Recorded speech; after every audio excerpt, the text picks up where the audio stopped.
Shalom, selamat pagi semuanya. Bersyukur, berterima kasih pada Tuhan. Kalau pagi hari ini kita boleh bangun lagi dengan tubuh diberkati, dengan kekuatan kesehatan yang baru yang datang daripada Tuhan. Dan kita boleh bersama-sama lagi datang menghampiri tahta kasih karunia Tuhan. Bersyukur, memuji, menyembah, meninggikan nama Tuhan. Sebab Dia yang layak dipuji, Dia yang layak disembah, Dia yang layak ditinggikan, Dia yang layak diadukan.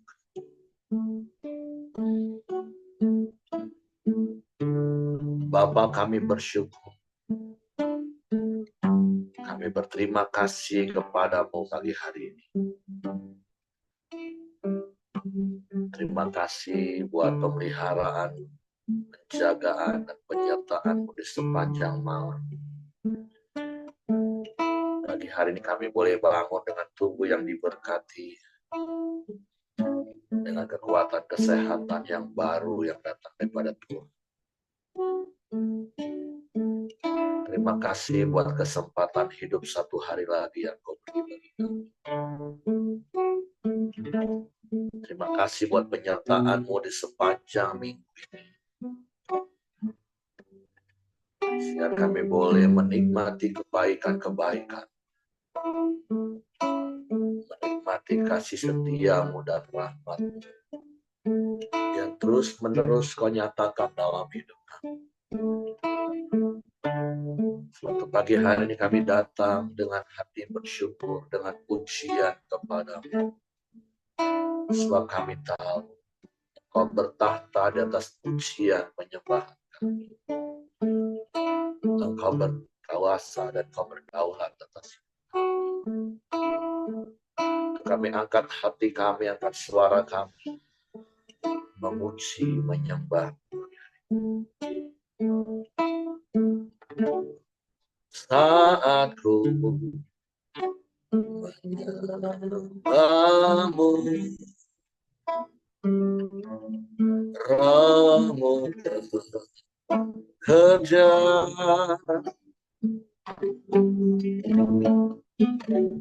saat ku memujimu, Kau bertata di atas pujian. Saat kami menyembah-Mu Tuhan, saat menyembah-Mu, Rohmu bekerja,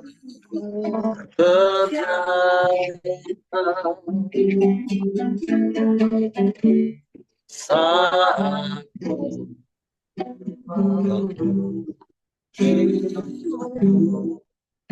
Kau bertata di atas pujian, ku angkat hatiku,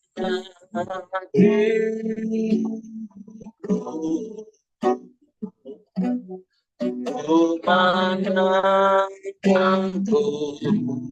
Sang-Ku. Aku sembah, ku puji-Mu, ku rasakan kehadiran-Mu Tuhan. Saat menyembah-Mu, Rohmu bekerja,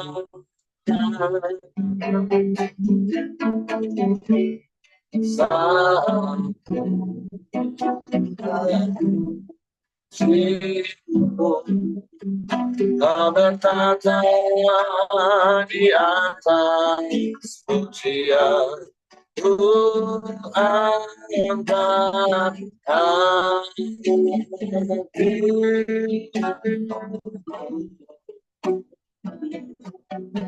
ku pandang aku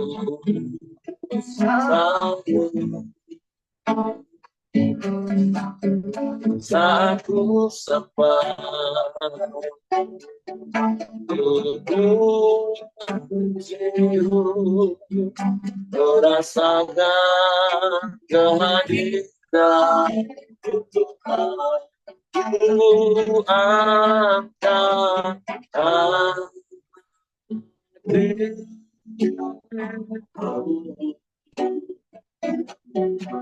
ku pandangkan saat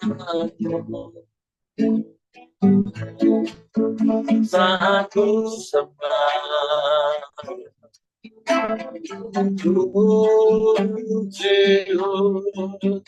ku rasakan kehadiran Tuhan. Ku akan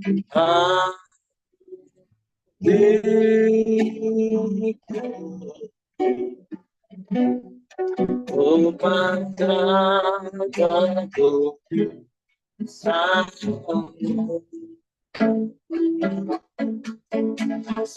ku sempat ku rasakan kehadiran Tuhan. Ku rasakan kehadiran Tuhan. Ku rasakan kehadiran Tuhan.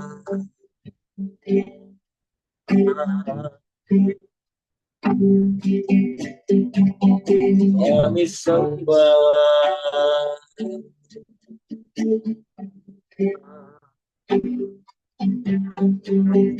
kami puji, kami tinggikan nama-Mu.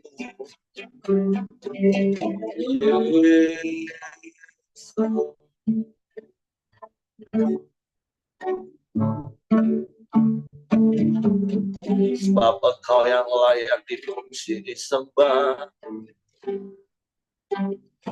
Engkau yang layak ditinggikan, diagungkan, dimuliakan. Sebab Kau Allah, sebab Kau Tuhan. Kau satu-satunya,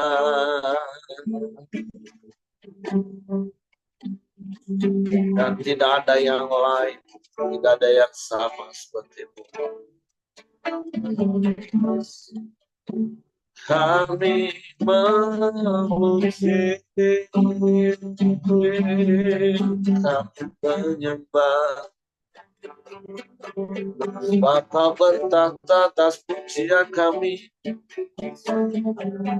Kau bersemayam dalam penyembahan kami Tuhan.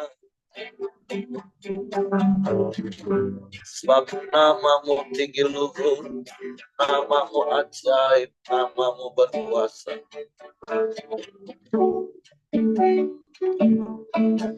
Layaklah Kau dipuji, disembah. Selamanya.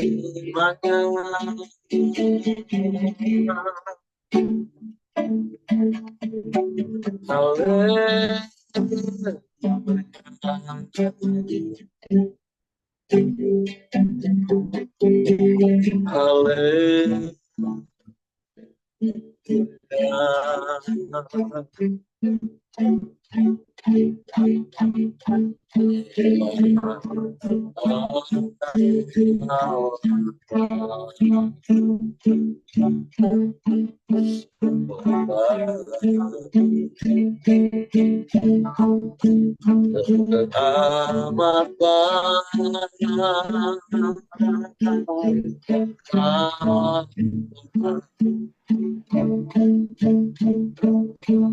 kami puji, Kami sembah, kami muliakan nama-Mu.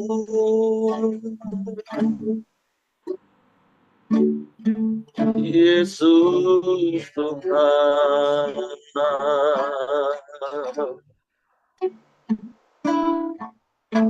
terpujilah nama-Mu.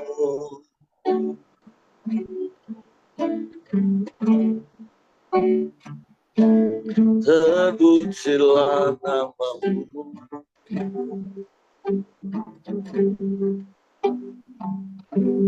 Kami menyembah, kami menyembah,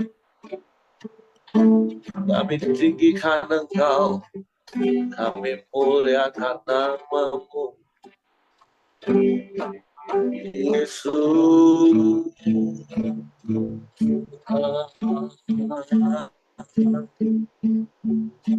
sebab nama-Mu ajaib, nama-Mu berkuasa di bumi ini.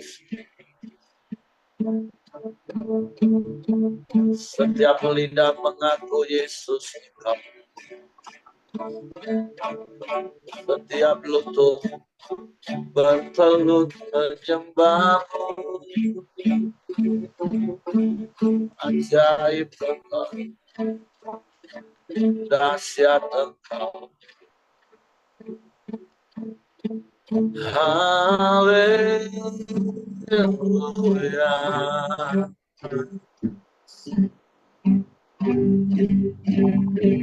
Haleluya.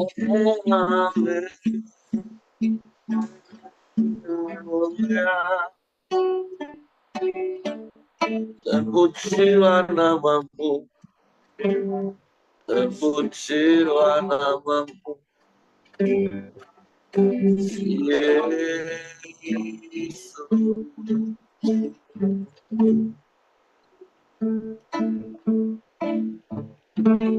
Ya Allah baik,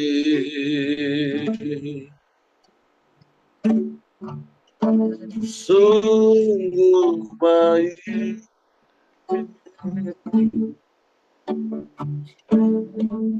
teramat baik Engkau.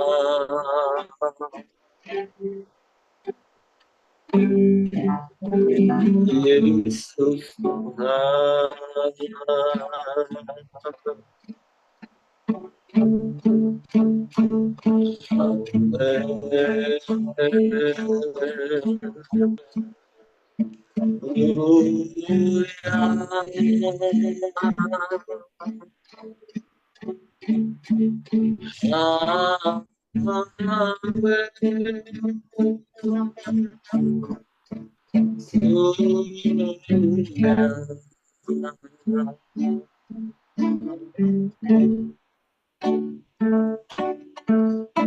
ya Allah, sungguh baik, teramat baik Engkau.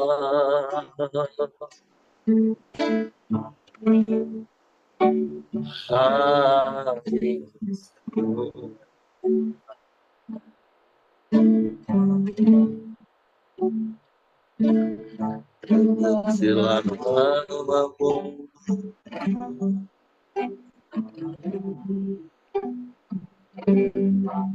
terpujilah nama-Mu.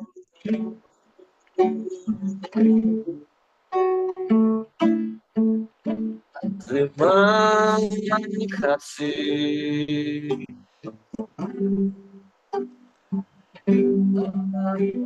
terima kasih.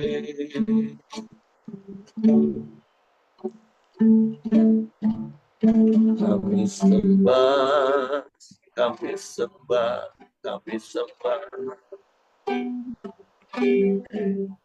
Kami puji, kami muliakan nama Yesus Tuhan. Sebab Engkau Allah yang ajaib, Allah yang dahsyat, Allah yang hebat. Engkau Allah yang luar biasa. Engkau Allah yang sanggup melakukan segala perkara. Tiada yang mustahil bagimu. Tiada yang mustahil bagi yang percaya kepadamu. Sebab itu kami mau terus percaya kepadamu. Kami mau terus mempercayakan seluruh hidup kami ke dalam tangan-Mu. Sebab kami aman di dalam-Mu. Kami tenang di dekat-Mu. Sebab Kau perlindungan kami yang teguh. Kota benteng kami. Engkau tubuh pertahanan kami. Menara keselamatan kami. Engkau segalanya bagi kami. Tidak ada Allah lain selain Engkau. Tidak ada yang sama seperti-Mu. Engkau yang berkuasa di bumi, di surga.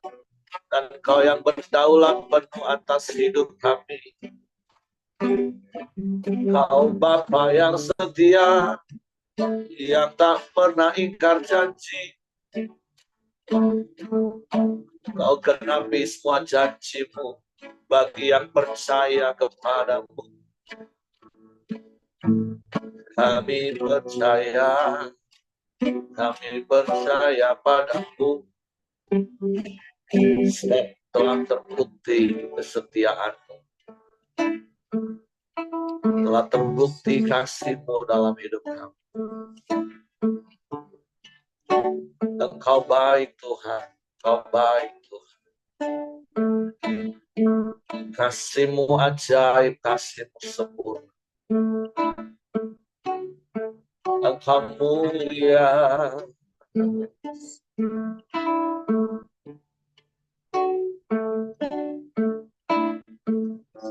Kami bersyukur kepada-Mu. Terima kasih.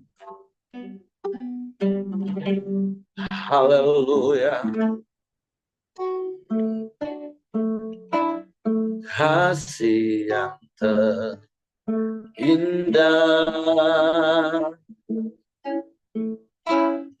telah terima. Kasih yang terbesar dari-Mu Yesus. Amin, amin, amin. Bukan karena kebaikanku, bukan karena hebatku, ya, namun oleh anugerah kemurahan-Mu, Yesus. Engkau baik, Engkau baik, sungguh baik bagiku. Engkau mulia, Engkau mulia, mulia Bapa-Ku Yesus. Bersyukur buat kasih yang terindah, kasih yang terindah. Amin. Telah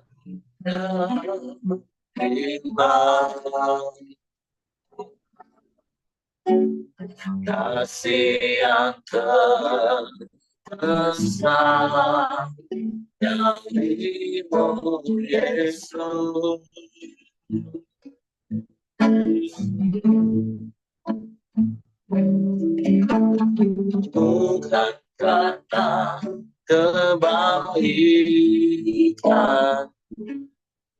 bukan karena hebatku, namun oleh anugerah murahmu.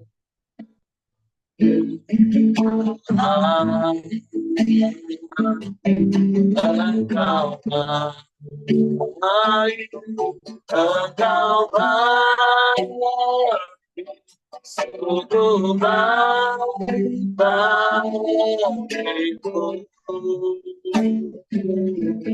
Engkau mulia, Engkau mulia, mulia apa Yesus.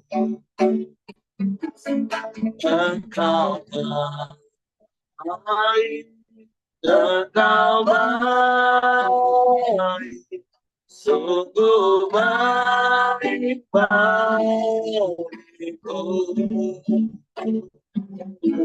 Engkau mulia, Engkau mulia, mulia namamu. Yesus, Engkau baik, Engkau baik, Engkau baik, sungguh baik bagiku. Engkau mulia, Engkau mulia, mulia namamu. Yesus, mulia namamu. Yesus, mulia namamu.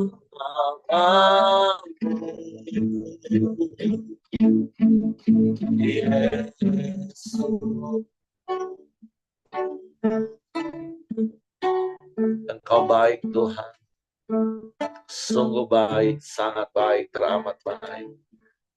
Kau selalu baik dan selamanya Kau baik bagi kami. Terpuji dan termulialah nama dalam hidup kami.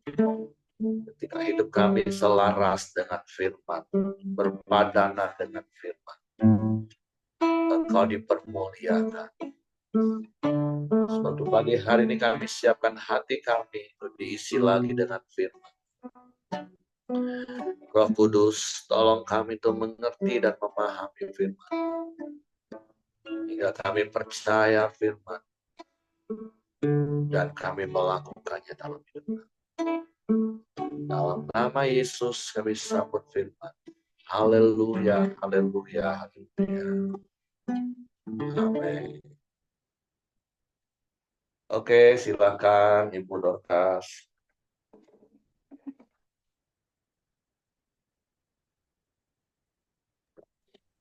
Selamat pagi semuanya. Kita akan baca lagi kelanjutan Yesaya, kitab Yesaya pasal 11. Yang kitab Yesaya di pasal 11 ini ada sesuatu yang berbeda dengan ayat-ayat yang sebelumnya. Kalau baca ini sepertinya kondisi yang kemarin itu bacanya seperti yang sesuatu yang enggak enak, yang sesuatu yang buruk, sesuatu yang menyeramkan yang kita terus baca. Kadang-kadang kalau kita jangankan kita terus baca, lihat situasi keadaan yang nggak nyaman pun kita akan mempengaruhi hati kita. Begitu ya, gitu loh. Kita melihat di sebelum pasal 11 bagaimana Tuhan murka. Cara Tuhan menyatakan kemarahannya, ketidaksenangannya akan dosa, ketidaksenangannya terhadap keangkuhan. Dan Tuhan tunjukkan di sini dari ayat ke ayat siapa Tuhan itu juga kita. Bukan Tuhan yang punya otoritas besar atas hidup manusia.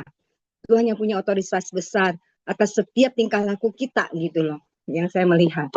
Betapa hebatnya dan betapa tidak komprominya Tuhan kita. Betapa Tuhan kita yang punya prinsip gitu. Tuhan yang suci, Tuhan yang begitu mulia, yang tidak mau dipermainkan di ayat yang sebelumnya. Nah, tapi di pasal 11 seperti air mengalir banget. Ya, nanti kalau dibaca enak sekali rasanya gitu. Ini yang di pasal 11. Raja damai kan kita. Ayo, Raja damai yang akan datang. Di pasal 11 saya akan mulai baca. Suatu tunas akan keluar dari tunggul Isai, dan taru yang akan tumbuh dari pangkalnya akan berbuah. Roh Tuhan akan ada padanya. Roh hikmat dan pengertian, roh nasihat dan keperkasaan. Roh pengenalan dan takut akan Tuhan. Ya, kesenangannya ialah takut akan Tuhan. Ia tidak akan menghakimi dengan sekilas pandang saja, atau menjatuhkan keputusan menurut kata orang. Tetapi ia akan menghakimi orang-orang lemah dengan keadilan, dan akan menjatuhkan keputusan terhadap orang-orang yang tertindas. Di negeri dengan kejujuran, ia akan menghajar bumi dengan perkataannya seperti dengan tongkat, dan dengan nafas mulutnya ia akan membunuh orang fasik. Ia tidak akan menyimpang dari kebenaran dan kesetiaan. Seperti ikat pinggang tetap terikat pada pinggang. Serigala akan tinggal bersama domba, dan macan tutul akan berbaring di samping kambing. Anak lembu dan anak singa akan makan rumput bersama-sama, dan seorang anak kecil akan menggiringnya. Lembu dan beruang akan sama-sama makan rumput, dan anaknya akan sama-sama berbaring. Sedang singa akan makan jerami seperti lembu.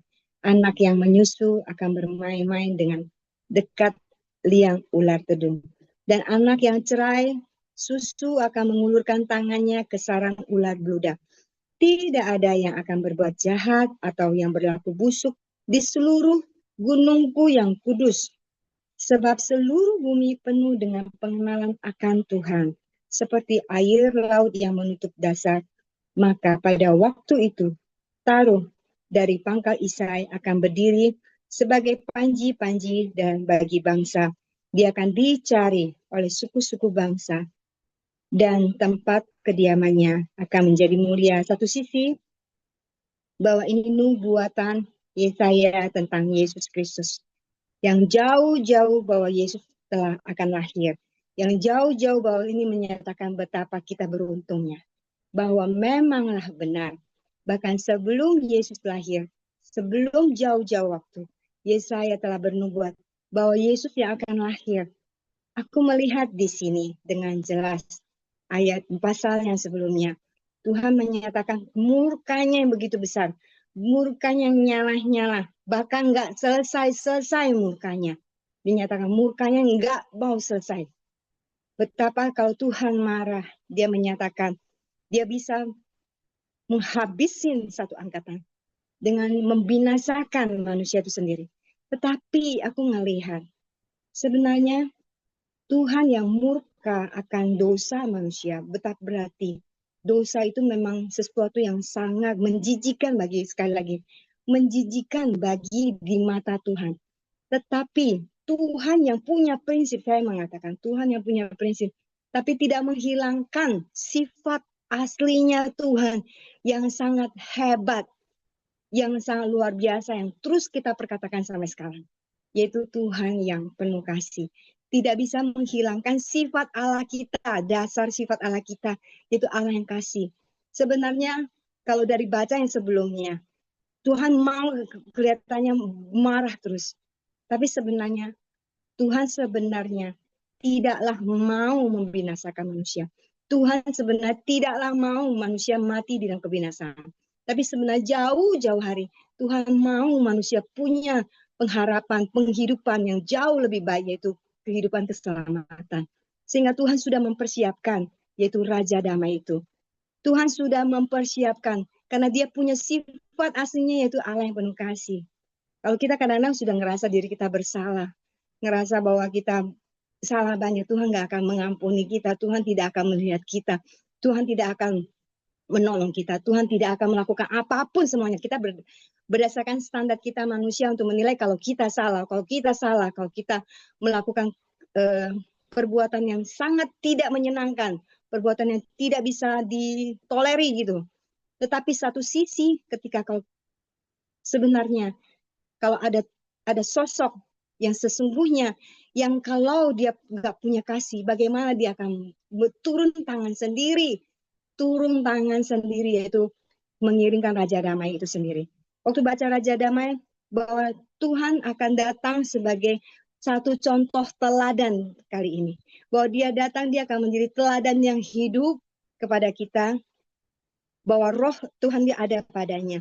Roh hikmat ada pengertian. Dia akan datang menjadi satu contoh yang kita akan lihat dengan secara fisik loh.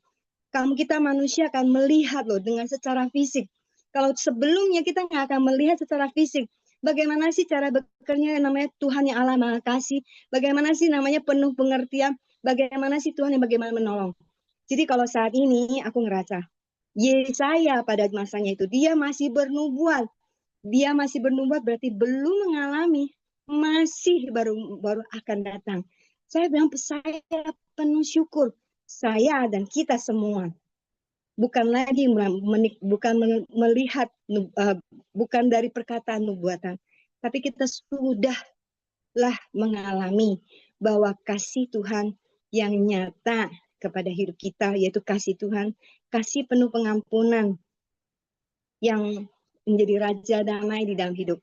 Bahwa bukan murka saja Tuhan akan menimpa kalau kita bersalah, tapi sesungguhnya ada pengampunan demi pengampunan, dan kita akan belajar dengan penuh teladan Tuhan Yesus di dalam hidup kita, karena dia sudah lakukan lewat Roh Kudus yang saat ini sedang bekerja dan terus bekerja sampai kedatangan Tuhan Yesus yang kedua. Amin ya. Terus kita akan baca, sisa Israel akan kembali. Pada waktu itu Tuhan akan mengangkat pula tangannya untuk menebus sisa-sisa umatnya yang tertinggal di Asyur dan di Mesir, di Patros, di Ethiopia dan di Eliam, di Sinyar dan di Hamat, dan di pulau-pulau di laut. Ia akan menaikkan sesuatu panji-panji bagi bangsa-bangsa, akan mengumpulkan orang-orang Israel yang terbuang, dan akan menghimpunkan orang-orang Yehuda yang terserang dari keempat penjuru bumi. Kecemburuan Efraim akan berlalu, dan yang menyesakan Yehuda akan lenyap. Efraim tidak akan cemburu lagi kepada Yehuda, dan Yehuda tidak akan menyisakan Efraim lagi, tetapi mereka akan terbang ke barat, ke atas lereng gunung Filistin, bersama-sama mereka akan menjarah Bani Timur. Mereka akan merampas Edom dan Moab, dan orang Amon akan patuh kepada mereka. Tuhan akan mengeringkan Teluk Mesir dan nafasnya yang menghanguskan, serta mengacungkan tangannya terhadap sungai Efrat, dan memukulnya pecah menjadi 7 batang air, sehingga orang dapat melaluinya dengan berkasut. Maka akan jalan raya bagi sisa-sisa umatnya yang tertinggal di Asyur, seperti yang telah ada untuk Israel dahulu, pada waktu mereka keluar dari tanah Mesir. Tuhan Allah yang menyertai, Tuhan Allah yang tidak akan membiarkan. Dari kata sisa-sisa umatnya, dia akan memperhatikan semua dengan baik, bahwa dia tidak akan membiarkan. Dia akan menolong setiap umatnya. Dan apalagi saat ini, sekali lagi, saya lebih fokus kepada apa yang Tuhan memberikan, janji dia menjadi Raja Damai bagi kehidupan manusia yang dia cintai, yang dia kasihi. Tuhan mau sekali bahwa kita hidup bukan untuk binasa. Pada setiap momen, pada masa Israel pun, Tuhan tidak akan biarkan binasa semua angkatan. Dari sisa-sisa itu pun Tuhan akan jaga dan pelihara dengan baik. Apalagi saat ini hidup kita yang sudah ditebus oleh Tuhan-nya. Kita baca di Yesaya saat ini, dibaca kondisi-kondisi seperti murka, dan baru dihubung-hubungkan dengan kejadian juga yang kemarin juga sekilas dibahas sama Ibu Marianti tentang California yang menjadi heboh cerita dengan cerita yang masih hangat. Karena saya suka kalau baca ini jadi disambung-sambungkan ke situ ya gitu. Dengan kejadian sekarang ada baiknya juga disambungkan untuk mengingatkan kita gitu ya. Disambungkan untuk mengingatkan kita. Saya ngelihat kejadian California itu untuk saya pribadi. Saya memang yakin sekali loh, bahwa itu sebenarnya peringatan besar loh. California itu orang kaya banget ya. Orang kaya bangun, tidaklah pasti dengan sembarangan. Sekian puluh dolar, dolar itu dolar, itu bangun gimana kokohnya satu rumah, dibikin seberapa kokohnya gitu. Dan kejadian itu kan di Amerika. Amerika itu bukan negara yang maksud saya nggak punya teknologi untuk apa namanya, kalau namanya ada api bagaimana menyiramnya. Itu kan Amerika, bukan kota besar lagi, negara yang sangat hebat soal secara teknologi untuk bisa meredamkan api. Tetapi dengan tangan manusia, tangan hebatnya tuh nggak bisa loh. Tidak bisa. Satu kota. Saya bilang di zaman ini loh, diberi kasih kita kondisi, lihat lagi.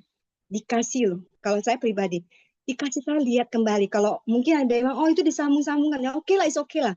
Tapi untuk saya pribadi, itu tetap memperlihatkan Allah yang bisa murka ketika kita bermain-main dengan Dia. Gitu. Tetap Allah yang zaman bangsa Israel, Allah yang sama gitu loh. Walaupun Dia Allah yang kasih, tapi Dia Allah yang menunjukkan Dia tidak menyukai dengan orang mempermainkan.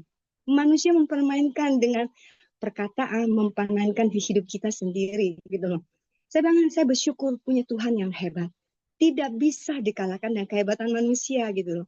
Tapi dari California itu juga melihat enggak banyak yang binasa. Amerika pun menjadi bagian orang yang Tuhan, manusia-manusia yang Tuhan kasihi, bukan gitu. Bukankah mereka juga selain muka, Tuhan juga mengasihi mereka, jiwa mereka, diberi kesempatan, dihentakin kepada semua kita, kepada mereka yang khususnya. Hentakan, kadang-kadang hidup kita perlu dihentakin dulu, supaya kita mengerti. Kita berhadapan dengan siapa?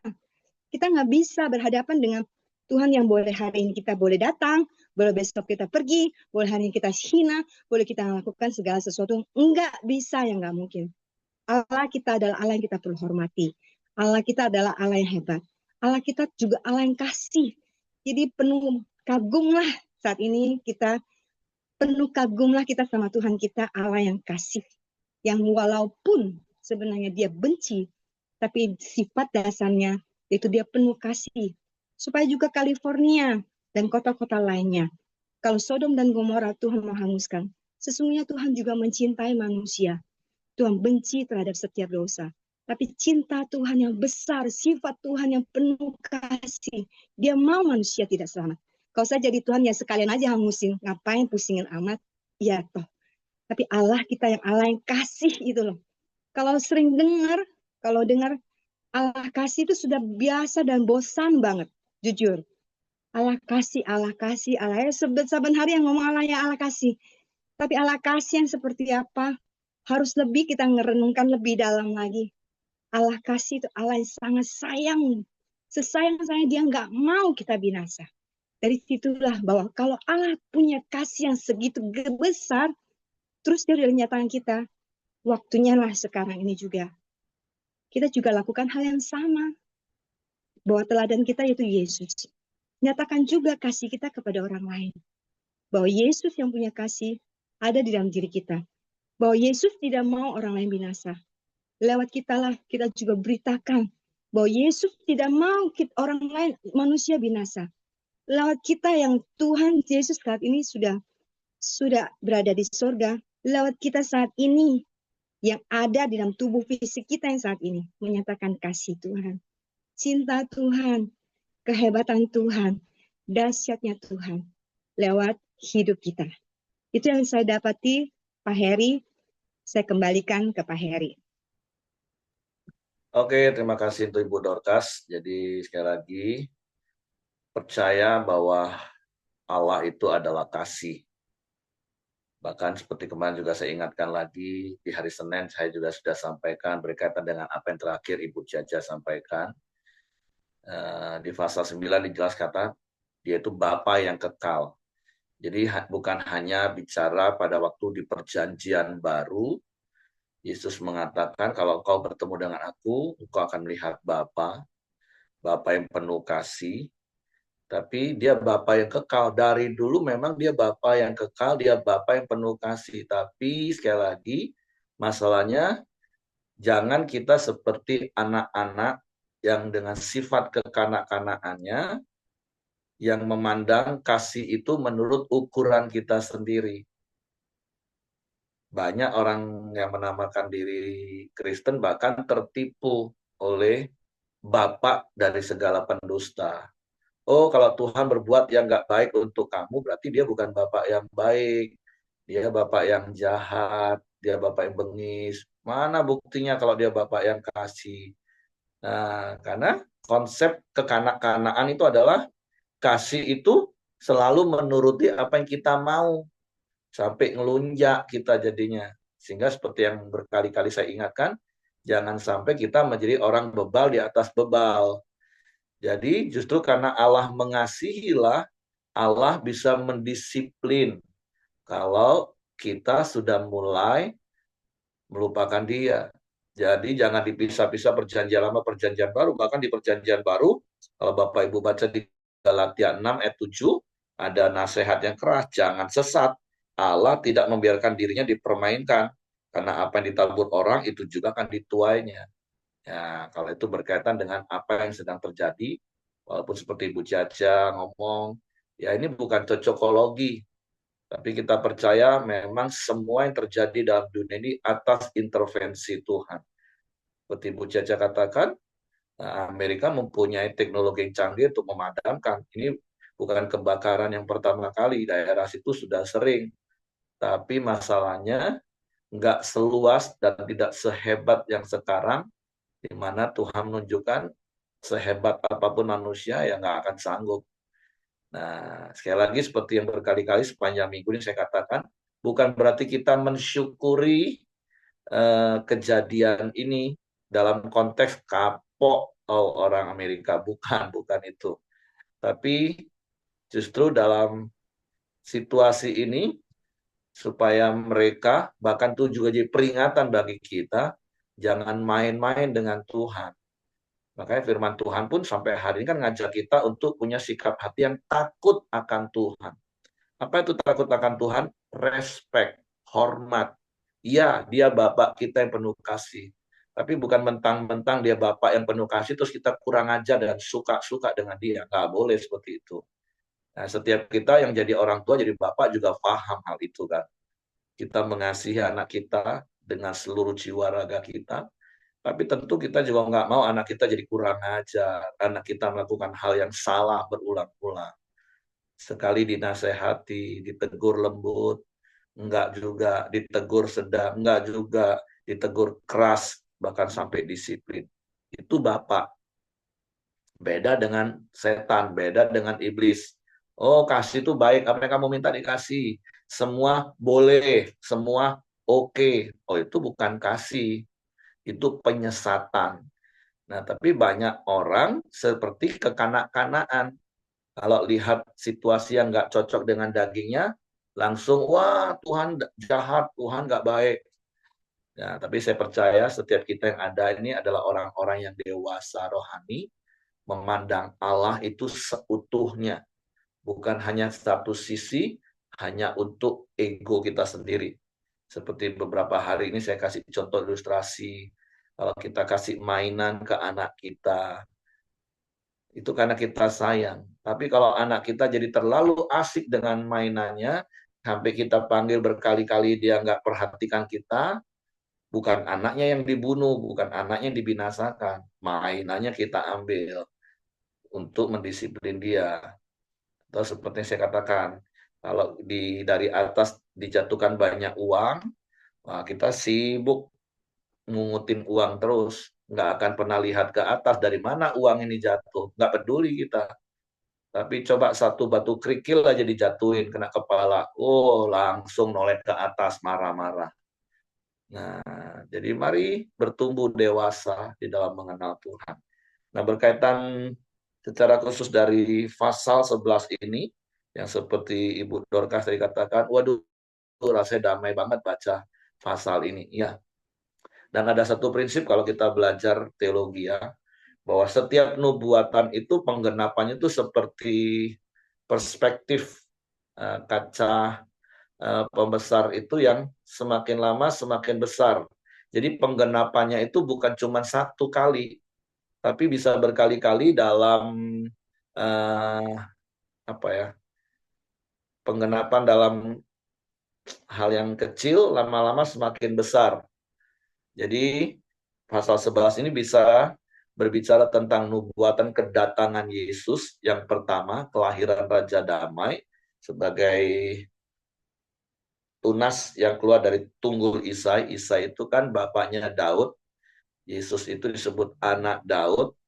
Itu bicara tentang kedatangannya 2000 tahun yang lalu yang sudah digenapi. Tapi ini juga bicara tentang kedatangan Yesus kali yang kedua. Itu yang saya katakan tadi kalau kita belajar di teologi, setiap nubuatan itu nggak cuma sekali digenapi, tapi akan semakin besar, semakin besar, semakin besar. Apanya ya bahasanya ya? Seperti perspektif gitu, Bapak Ibu. Dan ini juga bisa mengarah kepada kerajaan 1000 tahun damai setelah kedatangan Yesus kali yang kedua.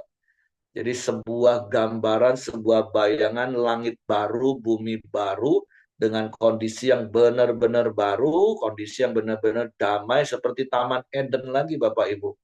Ya bayanginlah Bapak Ibu bisa gambarkan anak-anak bisa main sama ular, terus singa sama lembu bisa makan sama-sama. Sekarang mana bisa? Jangankan maaf binatang, manusia aja kadang sesama manusia bisa berantem. Apalagi binatang yang digambarkan pemangsa, predator dengan mangsa. Nggak mungkin. Tapi itu nanti akan terjadi ketika Raja Damai itu datang. Dan sekali lagi bukan saja digenapi waktu Yesus lahir 2000 tahun yang lalu, tapi penggenapan ini juga bicara nanti waktu Yesus datang kali yang kedua, kerajaan 1000 tahun damai, dan berkali-kali saya katakan, nggak usah takut, seperti beberapa hari yang lalu saya katakan, hari-hari ini saya sedang dengerin satu seminar pengajaran di YouTube, Bapak Ibu boleh juga dengerin, dan waktunya memang benar-benar udah singkat. Tapi berkali-kali saya katakan, harusnya kita orang Kristen kalau dengar kabar Yesus sudah segera mau datang menjemput gereja, harusnya itu senang, bahagia. Bukankah itu tujuan kekristenan kita? Ketemu muka dengan Yesus. Nah, tapi kalau sampai ada orang yang menamakan diri Kristen dengan pengajaran akhir zaman, bahwa Yesus sudah nggak lama lagi, bahkan kemarin disebutkan perkiraan, nggak akan lewat tahun 2030, Bapak Ibu boleh dengar dengan teknologi yang semakin canggih yang mengarah ke situ. Terus kalau kita takut, wah berarti ada sesuatu yang salah dalam hidup kita. Jangan-jangan kita sedang berselingkuh dengan dunia ini. Dengan uang, dengan kekayaan, dengan harta, dengan jabatan, dengan kenikmatan dunia. Sehingga kita ngomong, aduh kok Tuhan cepat datang. Seperti gambaran yang selalu saya katakan. Seandainya ada suami istri, suaminya kerja manda istilahnya, pulangnya nggak tentu, tapi tetap pasti akan pulang. Cuman nggak tentu kapan pulang. Begitu kerjaan lowong di lokasi, dia pulang. Bisa sebulan, bisa 3 bulan. Nah, kalau satu hari tiba-tiba dia pulang, harusnya istrinya tuh sangat bersuka cita menyambut. Tapi kalau begitu dia lihat suaminya yang ketok pintu dan dia ketakutan dan kelabakan dan panik, itu bahaya. Berarti di dalam ada yang lain. Nah, makanya di Yesaya pasal pertama yang Tuhan ingatkan, kita ini harus setia. Jangan sampai enggak setia. Dan satu-satunya bisa disejajarkan dalam tanda kutip dengan Allah, bisa menggeser posisi Allah itu mamon, uang. Jadi mari terus cek sikap hati kita tentang uang hari ini Bapak Ibu. Nggak usah takut. Seperti apa yang Ibu Syacat tadi katakan, gambaran Los Angeles. Kalau Tuhan mau sekejap habis semua harta kita. Toh nanti waktu Yesus datang ke kali yang kedua, kita juga nggak bawa uang itu. Tapi selama hal itu belum terjadi, kelolalah dengan bijak pemberian Tuhan itu. nikmati dengan sukacita, salurkan, tabur dengan sukacita, dengan sukarela. Jangan sampai kita benar-benar terikat dengan uang. Itu bahaya sekali Bapak Ibu sikap hati kita. Jadi mari nikmati semua berkat Tuhan dengan tidak lupa kepada Sang pemilik berkat itu. Makanya seperti yang saya katakan beberapa hari yang lalu, setia itu bukan cuma sekedar bertahan Bapak Ibu. Setia itu artinya tetap sama. Makanya sekali lagi saya ingatkan, Wahyu katakan kita harus kembali kepada kasih yang semula. Bukan berarti kalau kita hari ini masih beribadah, hari ini masih baca Alkitab, hari ini kita masih doa, itu sudah masuk kategori setia. Oh, belum tentu Bapak Ibu. Banyak rumah tangga itu cuman ku coba bertahan. Padahal udah nggak cinta lagi sama pasangannya. Udah mati rasa. Tapi coba bertahan saja supaya dianggap setia. Oh, setia nggak seperti itu Bapak Ibu. Setia itu tetap sama cintanya, gairahnya, kasihnya itu tetap sama. Nah, mari kita cek hati kita hari ini supaya waktu Raja Damai itu datang dalam perspektif yang lebih besar, penggenapan nubuatan ini, waktu sangkakala Allah berbunyi, kita masuk kerajaan 1000 tahun damai ini Bapak Ibu. Dan sekali lagi, itu nggak lama lagi, dan jangan takut. Justru kita harus sungguh-sungguh bekerja hari ini seperti iblis dengan geramnya yang dahsyat. Dia bekerja menyesatkan banyak orang. Mari kita bekerja dengan giat menyelamatkan sebanyak orang. Yudas katakan rebut mereka dari api. Jadi jangan terlena. Jangan sampai kita menjadi 5 darah yang bodoh. Yang akhirnya ya sudah tertinggal. Nah, jadi itu bicara tentang Yesaya pasal 11 dari pertama, itu Raja Damai. Nubuatan itu selalu penggenapannya secara perspektif, dari yang kecil sampai yang besar, sampai puncaknya nanti. Itu Raja Damai, kerajaan 1000 tahun damai. Nah, yang kedua, tentang sisa-sisa Israel yang dikumpulkan, ya kita tahu, Tuhan sudah genapi hal ini. Setelah ribuan tahun yang lalu, bangsa Israel terpencar, ditawan Asyur dan hilang. Terus bangsa Israel yang 2 suku ditawan di Babel, terus balik lagi, ada di zaman Yesus, tapi kemudian tahun 70 oleh Jenderal Titus dimusnahkan, habis benar-benar hilang negara Israel. Kemudian baru tahun 48 muncullah Tunas itu menjadi sebuah negara lagi. Dan sekali lagi Yesus katakan kalau Tunas itu sudah mulai muncul, tahuilah bahwa waktunya sudah nggak lama lagi dan angkatan itu nggak akan berlalu. Nah, saya katakan satu angkatan itu 80 tahun. Musa katakan manusia itu kalau kuat 70 tahun, kalau kuat 80 tahun. Nah, dari tahun 48 ke tahun 2028 itu 80 tahun. Nah, Bapak Ibu boleh dengerin sih di YouTube, ketik aja konspirasi akhir zaman YHS, dia akan muncul. Baru 2 seri sih, belum selesai Bapak Ibu. Nah, di situ akan dijelasin kondisi hari ini, dengan teknologi hari ini, dengan konspirasi hari ini, berkaitan dengan akhir zaman, berdasarkan Alkitab yang sudah dicatat ribuan tahun yang lalu. Semua semakin digenapi. Tapi kata kuncinya, nggak usah takut. Harusnya itu kita berbahagia. Kalau perlu seperti kitab Wahyu di bagian terakhir katakan ini, ya datanglah segera Tuhan Yesus. Amin. Nah, itu kalau hati kita hanya melekat kepada Tuhan. Tapi kalau hati kita melekat pada yang lain, ya kita akan takut. Tapi mari, sembari setiap hari kita belajar firman, kita semakin mengenal Tuhan secara pribadi. Karena percayalah semua firman-Nya, nubuatannya, sudah digenapi, sedang digenapi, dan akan digenapi. Di Yesaya kita akan banyak belajar tentang nubuatan. Oke, itu saja yang saya tambahkan. Terima kasih untuk Ibu Dorcas. Saya serahkan kepada Hengki atau Joni. Ya, kalau tidak ada yang nambahkan, kita akan masuk dalam doa kita pagi hari ini.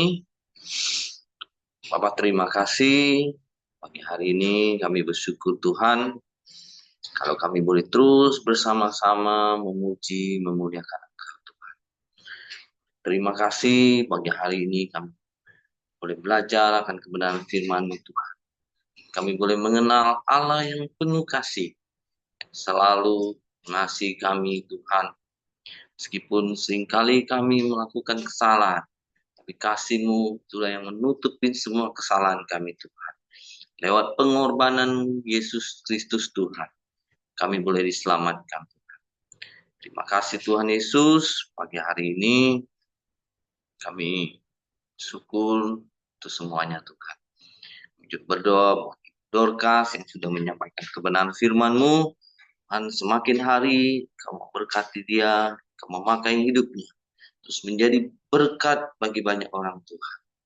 Dan lewat kesaksian hidupnya, banyak orang boleh menerima Engkau sebagai Tuhan dan Juru Selamat mereka Tuhan. Kau berkati kesehatan Ibu Dorcas Tuhan, semakin hari Kau semakin memulihkannya Tuhan. Terus Engkau memakai setiap kehidupannya dan keluarganya Tuhan menjadi berkat Tuhan. Kau juga berkati kami semua Tuhan yang sudah mendengarkan kebenaran firman. Terima kasih kebaikan Tuhan. Ya, lewat hidup kami, orang-orang di sekeliling kami boleh mengenal Engkau juga Tuhan. Terima kasih Tuhan Yesus. Pagi hari ini juga kami berdoa, Ibu Julastri, Tuhan Engkau pulihkan terus kesehatannya Tuhan. Kau nyatakan kuasa dan kemuliaan Tuhan dalam hidupnya Bapa. Terima kasih Tuhan Yesus. Pagi hari ini juga kami terus berdoa buat bangsa dan negara kami Indonesia Tuhan. Kau memberkati bangsa dan negara kami Indonesia ini Tuhan. Kau memberikan keamanan dan kesejahteraan-Mu buat bangsa dan negara kami ini Tuhan. Kami juga berdoa buat para pemimpin-pemimpin bangsa kami Tuhan. Mulai dari Presiden, para menteri dan stafnya Tuhan, gubernur, bupati dan wali kota dan seluruh jajaran Tuhan. Tuhan biarlah Engkau memberikan mereka roh takut akan Engkau, sehingga mereka boleh memimpin bangsa kami dengan adil dan benar Tuhan. Terima kasih juga Tuhan Yesus, kami juga bersyukur atas hasil bumi dan hasil alam yang melimpah yang Kau sediakan buat bangsa dan negara kami. Biarlah itu semua boleh dikelola untuk kesejahteraan rakyat Indonesia. Terima kasih Tuhan Yesus, pagi hari ini juga kami berdoa buat setiap ibadah-ibadah raya kami Tuhan. Biarlah Tuhan, Kau mengurapi setiap hamba-hamba-Mu yang melayani Engkau, setiap pemimpin-pemimpin dan pelayan-pelayan ibadah raya Tuhan. Kau mengurapi mereka Tuhan, sehingga lewat pelayanan mereka, banyak umat-Mu semakin dekat dengan Engkau. Terima kasih Tuhan Yesus, pagi hari ini serahkan setiap doa-doa kami dalam tangan-Mu Tuhan. Mari kita masuk dalam doa Bapa kami. Bapa kami yang di surga, kuduskanlah nama-Mu, datanglah kerajaan-Mu, jadilah kehendak-Mu di bumi seperti di surga.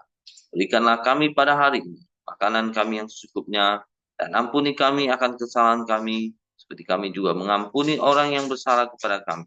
Dan janganlah membawa kami ke dalam pencobaan, tapi lepaskanlah kami daripada yang jahat. Karena Engkaulah yang punya kerajaan dan kuasa dan kemuliaan sampai selama-lamanya. Kita Ibu Dorcas dalam doa. Berikan kami kesetiaan hati Tuhan, supaya kami boleh menggenapi segala firman-Mu di dalam hidup kami. Karena firman-Mu yang hidup dalam hidup kami boleh memancarkan sinar-Mu, cinta-Mu, kasih-Mu yang memang adalah Engkau adalah Allah kasih Tuhan. Biarkanlah hidup kami juga Kau pancarkan, boleh juga merebut kembali orang-orang yang iblis yang akan mengacaukan hidup mereka. Biarkanlah hidup kami Tuhan boleh memancarkan, boleh menolong banyak orang. Untuk Tuhan memang Engkau mencari orang yang Kau cintai, yang saat ini tersesat dimanapun mereka berada. Biarkan hidup kami Tuhan, sungguh-sungguh Tuhan, boleh hidup dikatakan kami setia sampai kami bertemu kembali muka dengan Engkau ya Tuhan. Koremdeo ini Tuhan, kami sedang melatih diri kami, hidup kami untuk semakin kuat di dalam Tuhan, semakin intim bersama dengan Tuhan, semakin boleh melihat pekerjaan Tuhan, semakin boleh melihat kemuliaan Tuhan di dalam hidup kami. Betapa indahnya bahwa hidup kami ada di dalam tangan Tuhan yang besar, yang kuat dan penuh kasih. Terima kasih ya Tuhan, Berkati hari ini Tuhan, apapun yang kami kerjakan, apapun yang kami lakukan, boleh malah memuliakan nama-Mu. Terpujilah nama-Mu di dalam nama Tuhan Yesus Kristus. Amin. Oke, semangat pagi, selamat beraktivitas, Tuhan memberkati. Ya, terima kasih Pak Heri, terima kasih Bu Ciacia. Oke. Bu Ciacia udah di Jambi ya? Iya Pak, sudah di Jambi. Oh ya, saya mau telepon sebentar Bu ya.